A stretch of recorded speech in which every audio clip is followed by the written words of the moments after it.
জ্যোতিষ কি শুধুই অন্ধবিশ্বাস নাকি এর পিছনে কোনো সত্যতা আছে? ভিডিওটা দেখার আগে অবশ্যই আমাদের চ্যানেলটা ফলো বা সাবস্ক্রাইব করবেন। ঠিক আছে, আমাদের পৃথিবীতে যা কিছুই ঘটে তার পিছনে সূর্য, চন্দ্র, গ্রহদের চলনের বিরাট ভূমিকা আছে। আর এটা কিন্তু আমরা বলছি না, এটা কিন্তু আগে 5000 বছর আগে এটা কিন্তু প্রমাণ হয়ে গেছে। একটা কথা মনে রাখবেন, যে বিষয়টা নিয়ে আর্যভট্ট, বরাহমিহির, ভাস্কর্যার্য ওনারা রিসার্চ করেছেন, ওনারা বই লিখেছেন, সেই সাবজেক্টটা কিন্তু মিথ্যা হতে পারে না।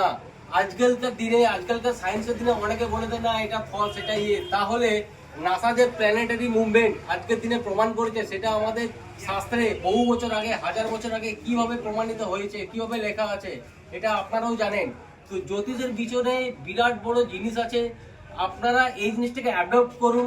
জ্যোতিষ মানে কোনো চমৎকার না, জ্যোতিষ কোনো মনে না। জ্যোতিষ আপনি আগের থেকে বুঝতে পারবেন আপনার কোন টাইমটা খারাপ, কোন টাইমটা ভালো, সেভাবে আপনি স্টেপ নিতে পারবেন। ভিডিওটা ভালো লাগলে অবশ্যই ফলো করবেন আর ভিডিওটা লাইক করুন।